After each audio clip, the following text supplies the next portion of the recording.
Yesterday, I also was able to officiate a wedding here, and it was great. And there was some just wonderful people were getting married, and it's always exciting to be able to stand up here during that time. And there were some kids involved in the service, which always makes it a little bit more interesting. And right after the service, one of the flower girls came by me, and I was walking out there, and I said, "Oh, hey, great job." And she goes, "I felt so nervous. It was like someone was punching me in the stomach the whole time." And I said, "Oh, yeah, I feel nervous sometimes too, but this is the fun part. Now you get to go to party." She goes, "Yeah, I don't think I'm going to throw up anymore." I was like, that's how you want a wedding to go.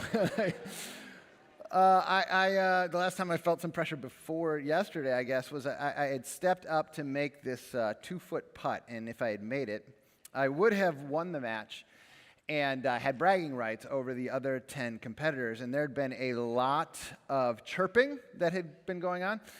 Trash talking is what I mean. And I had been cruising. I had been doing a lot of the trash talking is what I meant to say. And I had been cruising, and I was doing extremely well, and I was just kind of rubbing it in everybody else's face because I'm not a great golfer, but I was having a good day. And, I was trying to tell myself this isn't that big of a deal if you win this or lose this, but when I stepped up to make the putt on the 18th hole, I took my putter, and I went back, and I noticed it just wobbled a little bit. And I thought, am I shook? Like, is this what it means to be shook? Like, is the pressure getting to me? But then, I was like, a deep breath, whatever. I stepped up and I was, whatever, I got this. And I went and I calmly missed the putt. Now, when I missed it, we ended up tying. Me and the next closest competitor, this kid named Jack. We were at a putt-putt course. And that one, we were actually there. I told you I'm no good at golf. I was decent that day at that. And by the way, Jack, I am coming for you. I'm going to wipe that smug grin off of your face. Sometimes when you're under pressure, you crack, right? That's what happens when stuff is happening. Every once in a while, there's enough pressure on you, something can happen where you start to crack just a little bit. Today, we're going to be in week, let's call it 7. Week 7 of our Jeremiah sermon series. And we're in this ancient scroll that was written by the son of a priest called to be a prophet and his scribe, a man by the name of Baruch.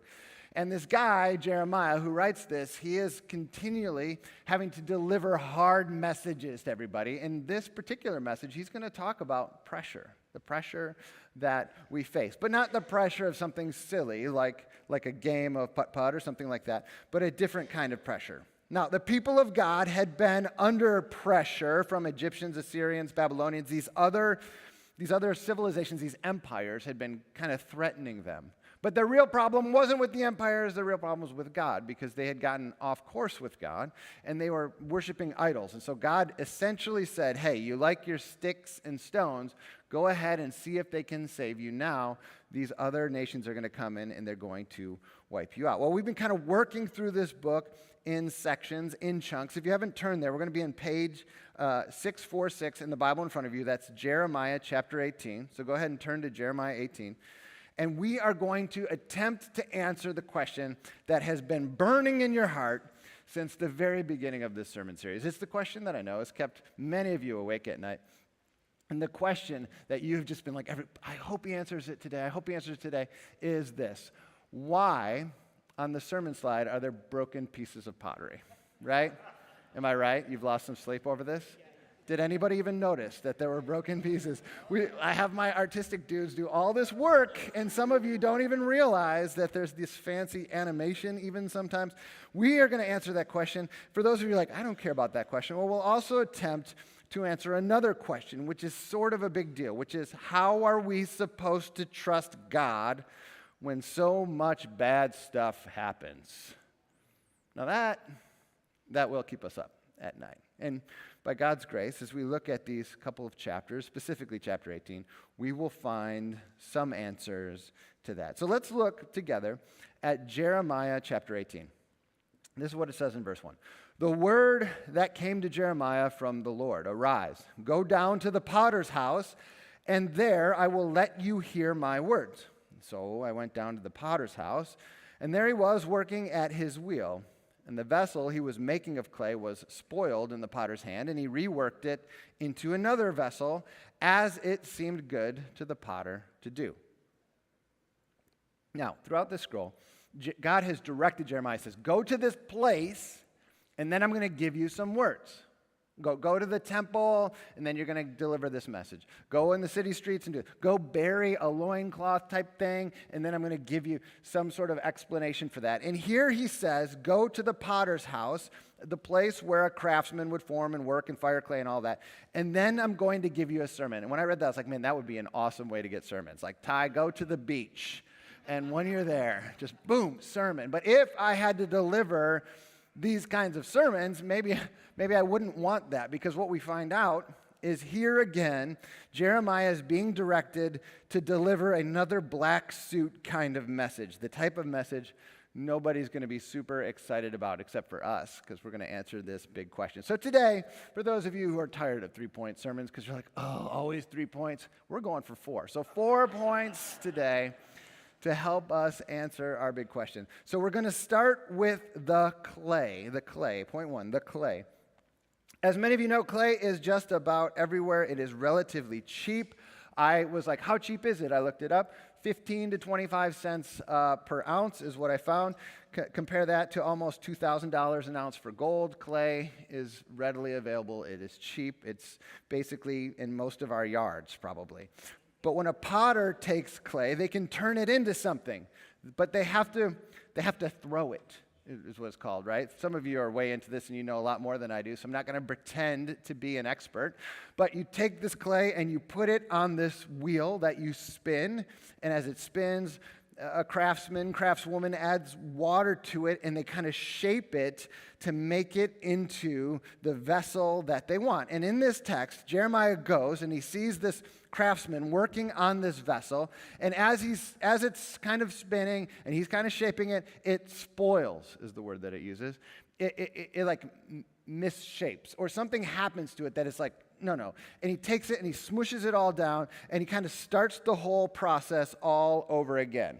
And while Jeremiah is standing there watching this, God, in essence, said to Jeremiah, Jeremiah, you are clay, and the nation is clay. Like on the small scale and the large scale, all of creation is clay in my hands. I shape, I smash, and I shape again if necessary, lives, nations, as easily as this potter is doing that to this lump of clay.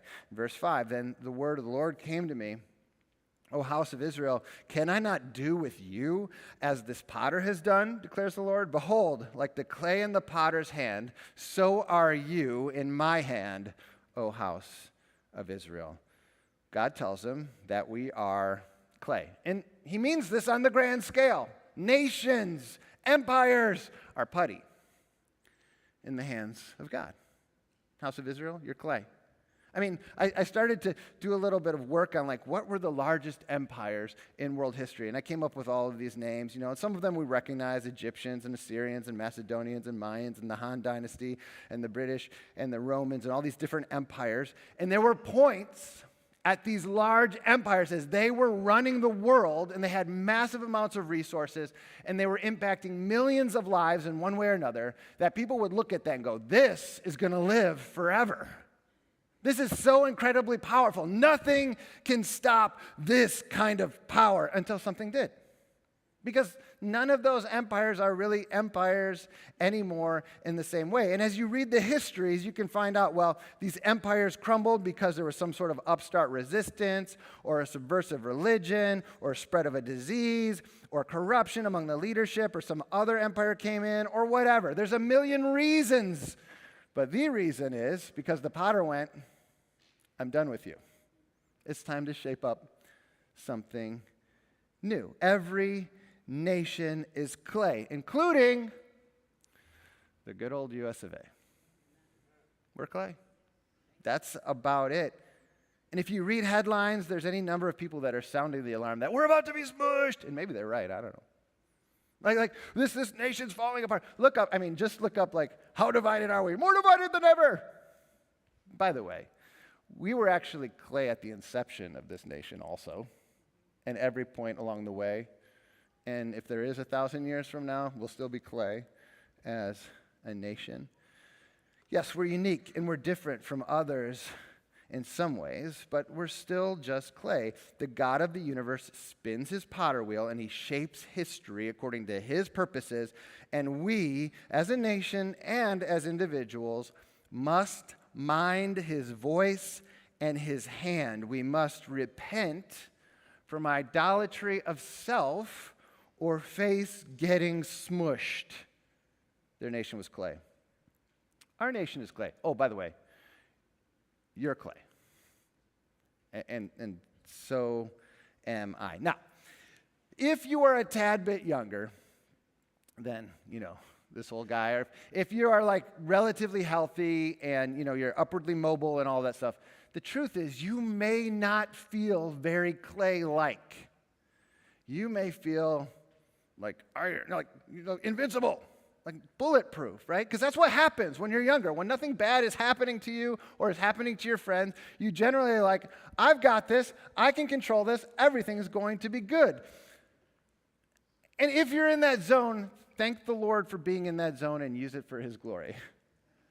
But those of us who've lived a little bit longer have recognized a little bit more that we are clay. There's a whole lot of things that happen that are completely and utterly, seemingly out of our control. We can consult a weather app and we can wear just the right clothing, but the weather's still going to do what the weather's going to do. We can diet and exercise, but there are still certain things that can happen to our bodies that we have almost no control over whatsoever. I looked up celebrities like with health issues. This is a fun thing to look up. But because I just wanted to know, like these people that seem to be in control and have everything together, they're still clay.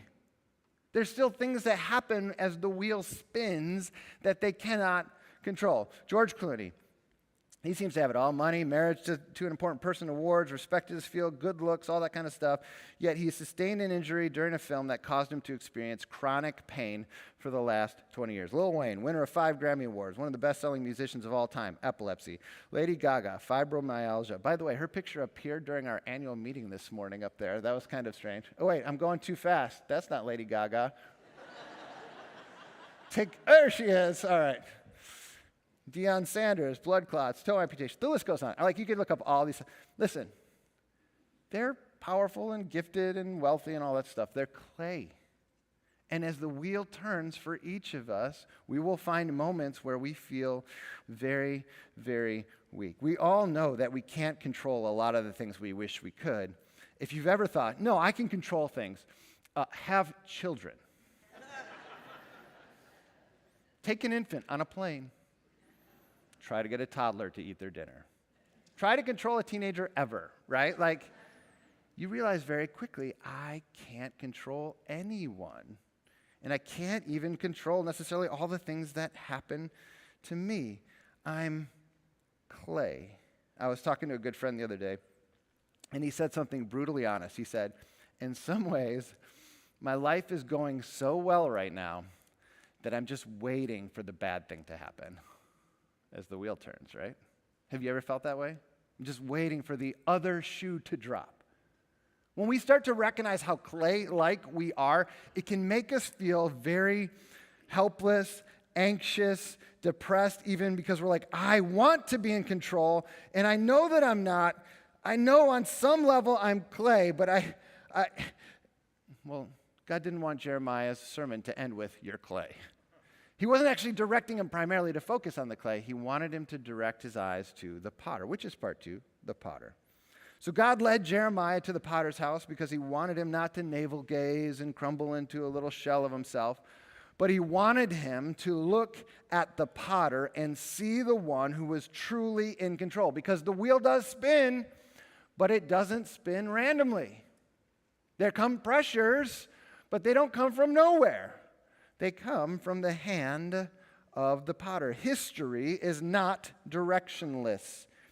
Clay cannot control things, but a potter can. And the clay of all creation sits in God's purview, on God's table, so to speak, and he's the one spinning it, and he's the one who's shaping it. He turns the wheel. There's a doctrine that this word doesn't appear in the Bible, but we'll still call this a Bible nerd moment of the day because somebody the other day was like, you haven't done that in a while. So here it is, the Bible nerd moment of the day for a word not in the Bible. There's a word called providence.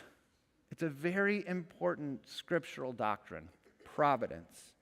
In Heidelberg Catechism, which was a catechism used by the Protestant church starting in the 1500s, this is what it says the providence of God is. The Almighty and everywhere present power of God, whereby, as it were, by his hand, he still upholds heaven and earth with all creatures, and so governs them that herbs and grass, rain and drought, fruitful and barren years, meat and drink, health and sickness, riches and poverty, yea, all things come not by chance, but by his fatherly hand.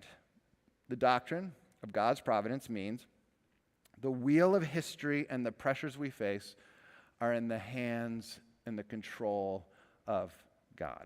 Corrie ten Boom, she's Dutch watchmaker. Her family was trying to rescue people from the Nazis, and she writes in her book, The Hiding Place, that she had this moment of sensing how out of control life was, where she began to just sob uncontrollably when she saw her father, because she realized, even as a little girl, my parents could die. Like if things go poorly and the Nazis come, my family can die. And so she ran to her father when he came home from work, and she was crying, and she was maybe 6, 7 years old. And she said, this is how her father responded. He sat down beside her and he said, Corrie, when you and I go to Amsterdam, when do I give you the ticket?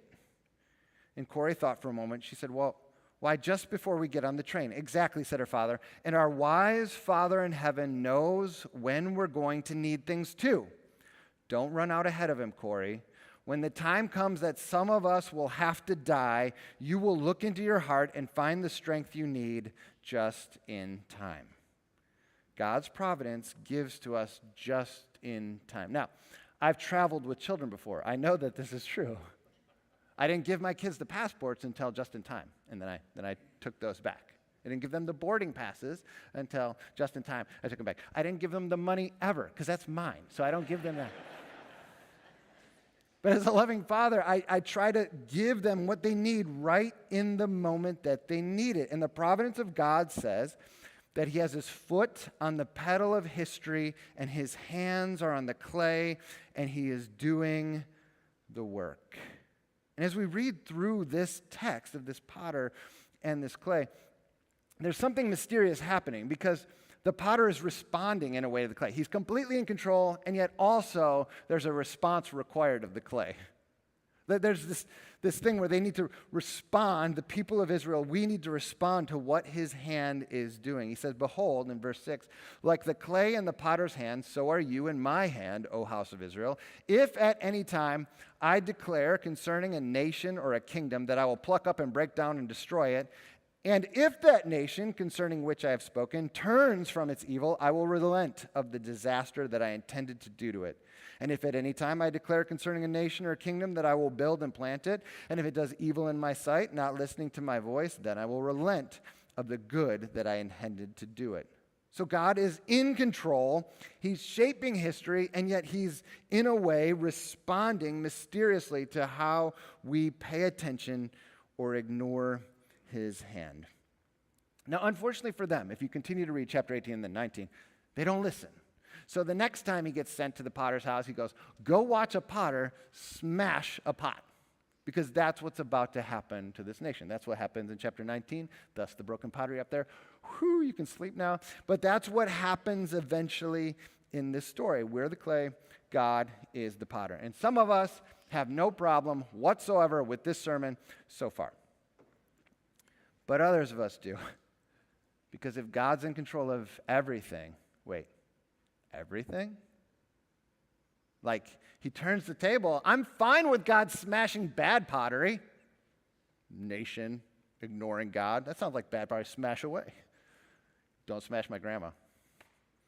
Don't smash my kids.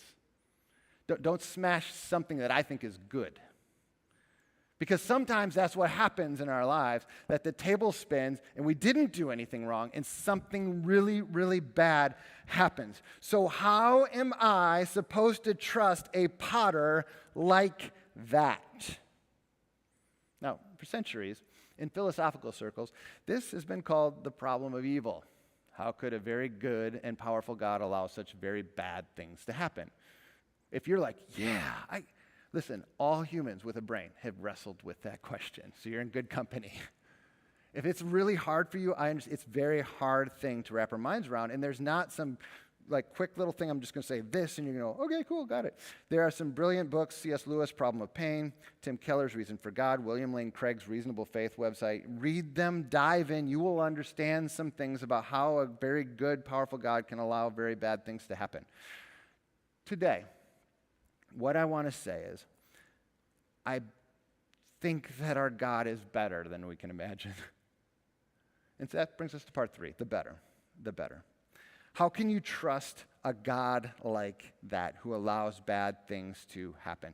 I don't know if you've ever done this where you've seen somebody shape an incredible piece of pottery or paint a masterpiece or play and sing a lovely song or something like that. What happens to me when I see that is I get inspired to sort of do something kind of like that, right? Like I see a YouTube video of this person who whittles a car or something out of a willow branch, and I'm like, I can do that. Or they play a beautiful song, and I'm like, yeah, I can probably play that on my guitar if I just give a little bit of effort. Or they have a perfect golf swing, and I'm like, I can do that. Until I try it.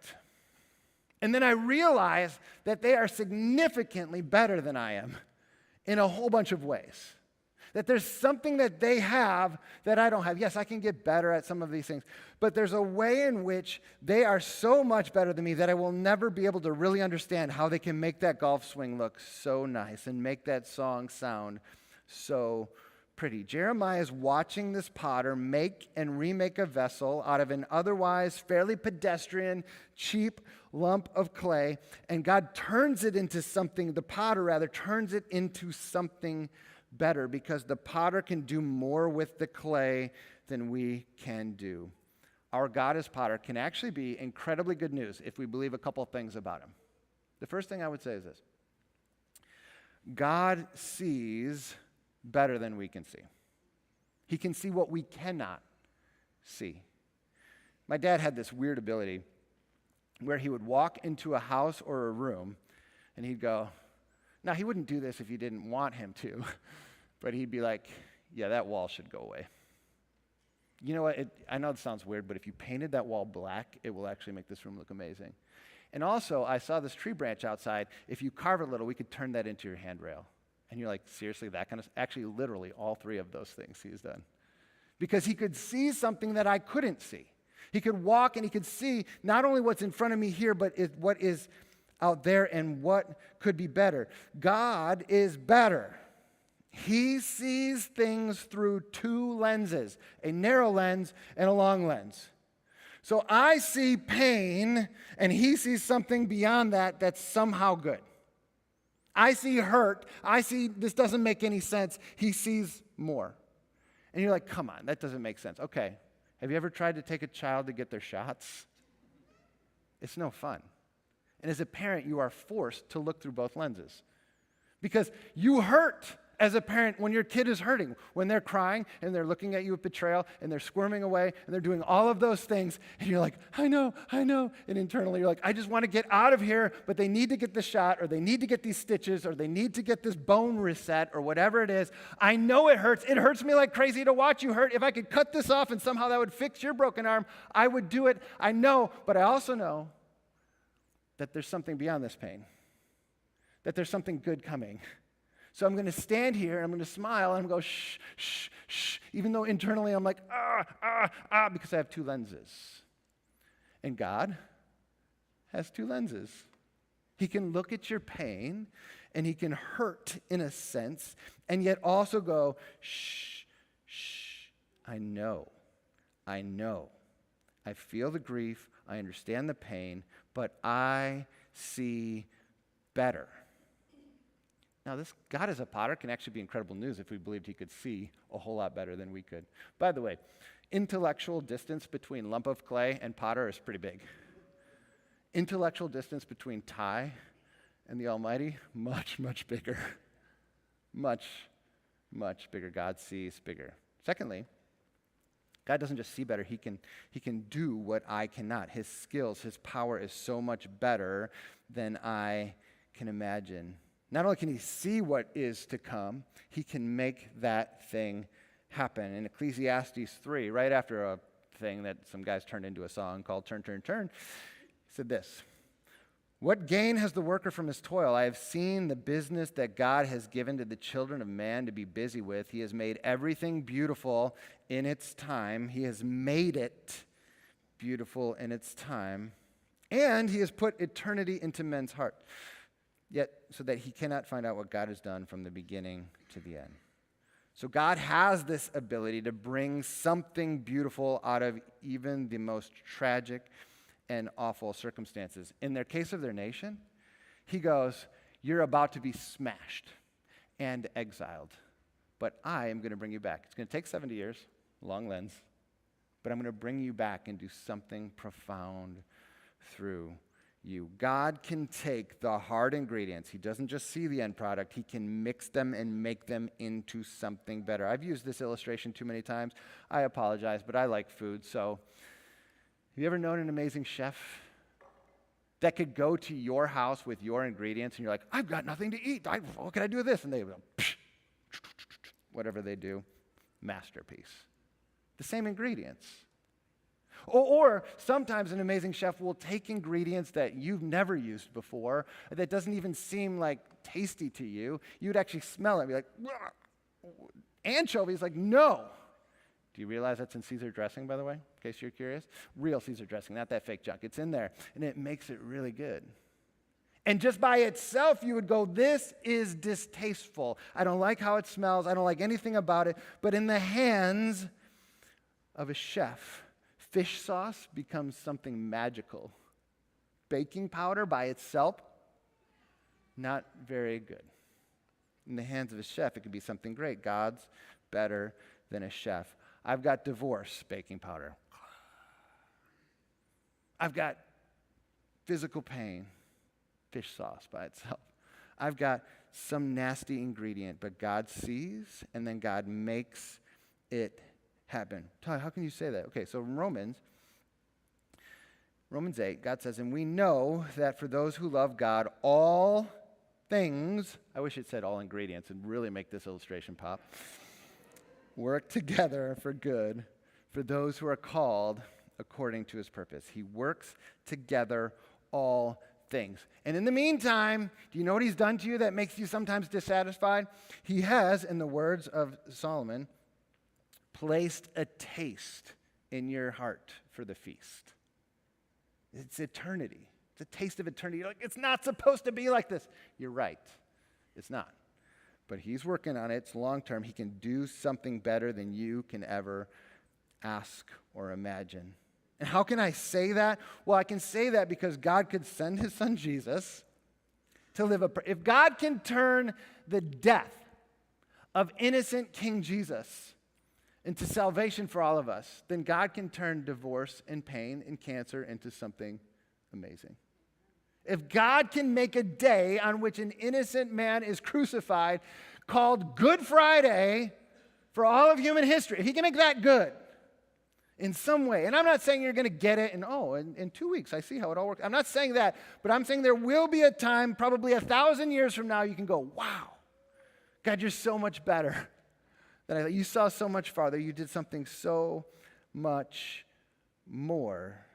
Jesus made a way for death to be defeated by taking death and sin upon himself. And the Holy Spirit guarantees us that the God who began a good work in us will bring it to completion. Thomas à Kempis, in The Imitation of Christ, said, "God, who is eternal, infinite, supremely mighty, does great and unfathomable things in heaven and in earth, and there's no understanding his wonderful works. If the works of God could easily be grasped by human understanding, they could not be called wonderful or too great for words."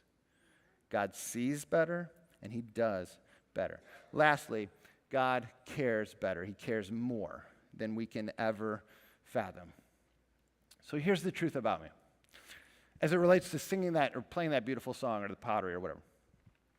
Even if I could see here and there, even if my hands had the technical ability to do whatever they needed to do. The truth is, I lack commitment to see that thing through. Like, I just don't care enough.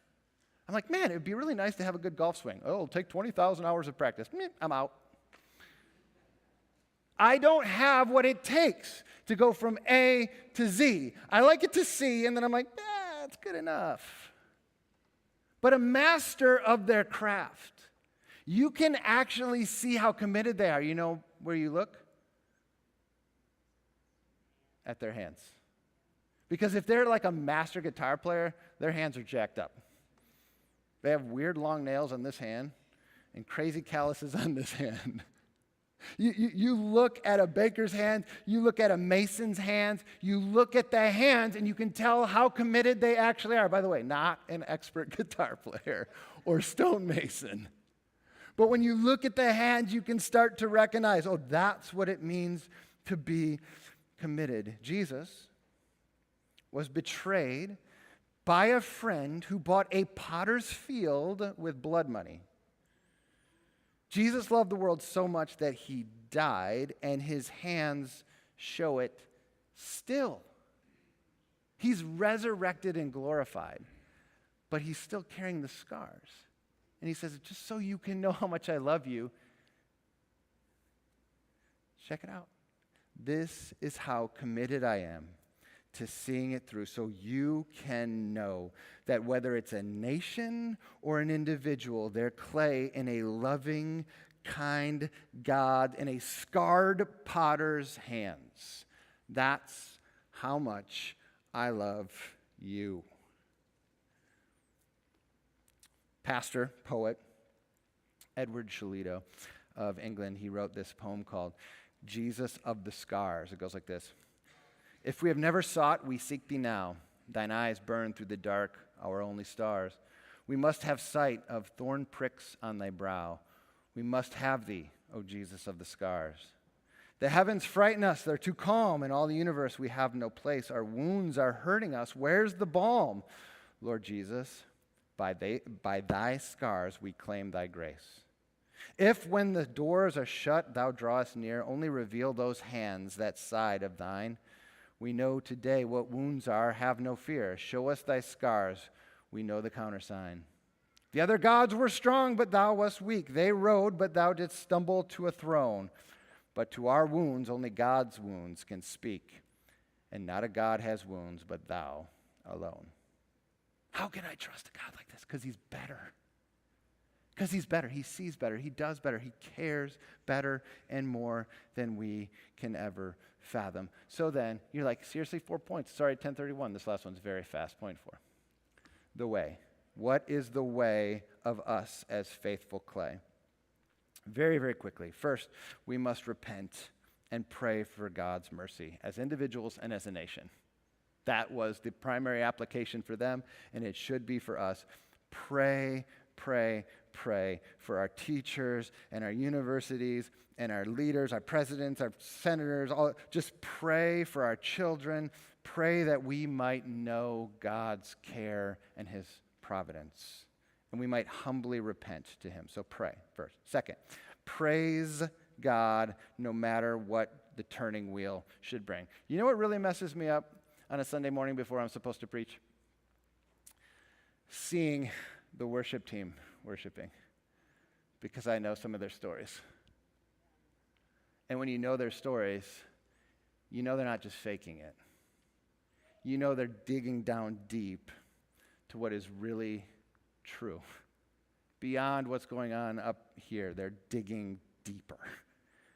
So if that's you and you're like, I don't like how this wheel is turning, if you've trusted God, if you put your faith in Christ, praise him anyway. Find a way to sing the songs and to lift up the goodness of his name, because it's the deeper truth.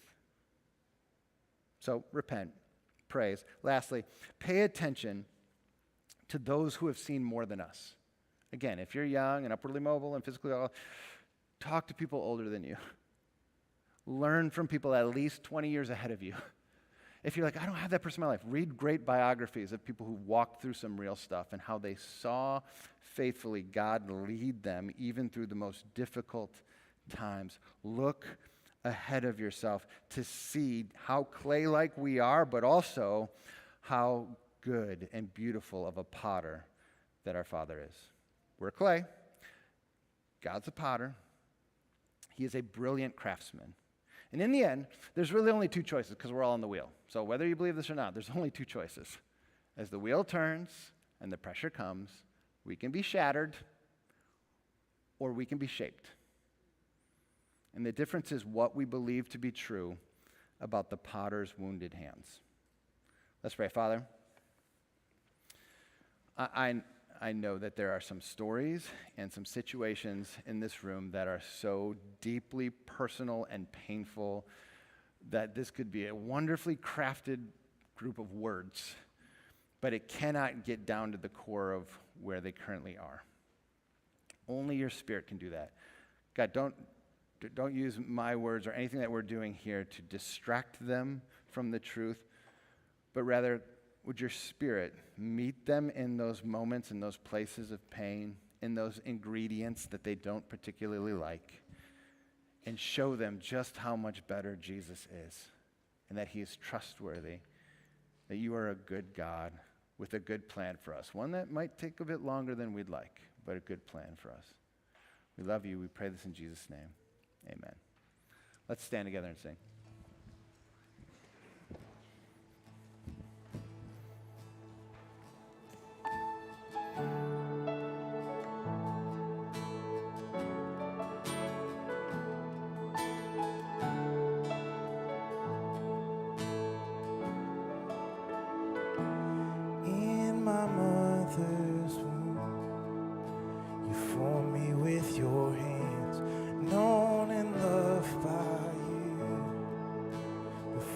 Took a breath when I doubted, Lord, remind me I'm wonderfully made.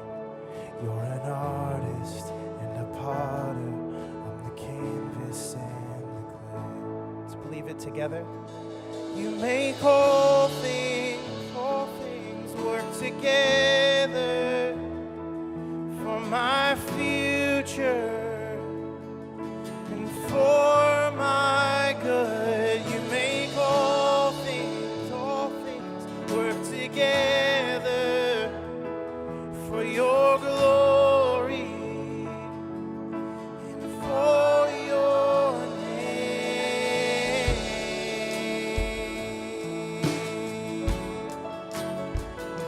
For your name.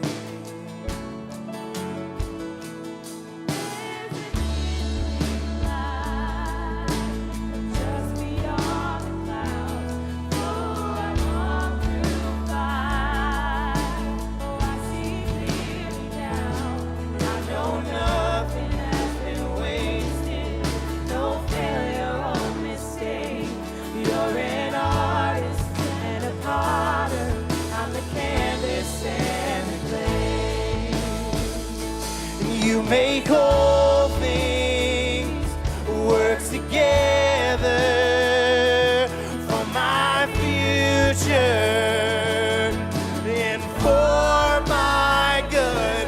You make all things work together for your glory and for your name. Yes, you make all work together for my future and for my good. Yes, you make all things work together for your glory and for your name.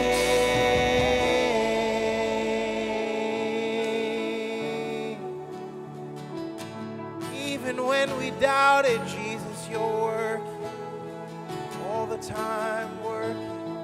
When I doubted, Lord, remind me I'm wonderfully made.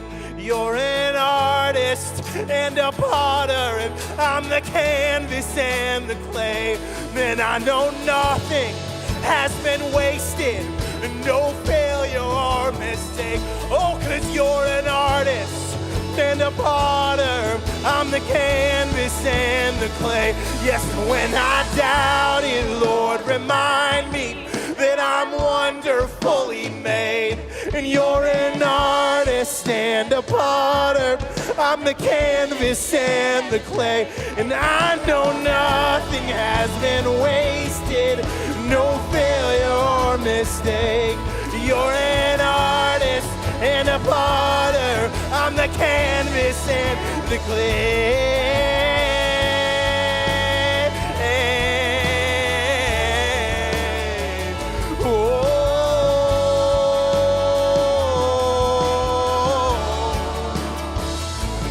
You're not finished with me. You're not finished with me yet. Yes, you're not finished with me. No, you're not finished with me yet. Yes, you're not finished with me. You're not finished with me yet. Yes, you're not finished with me. Oh, you're not finished with me yet. Amen. Can we just praise God for that? Amen. Amen to that. You know, when we sing those words that he's the potter and we're the clay, sometimes we have a tendency to forget that we're the clay, and we look at ourselves sometimes and we see cracks and brokenness and things that have gone wrong, and we don't like what we see. But then we have to be reminded that there is a potter, and the potter's hands are scarred. He gave all for us. He knows what's best. He cares best. And ultimately, he will continue to mold us and shape us and sanctify us into the people that he wants us to be, until that moment where we see him face to face and he says, well done, good and faithful servant. Thank you for being with us today. If you have children over in Grace Kids Ministry, we'd ask that you head right on over when we dismiss and pick them up as we prepare for our next service. And if you're new and you filled out an orange card, thank you for doing that. If you haven't done it, please do so and drop it in a fishbowl on your way out. We love you so much, and we need you, and we hope to see you very soon. Have a great Sunday.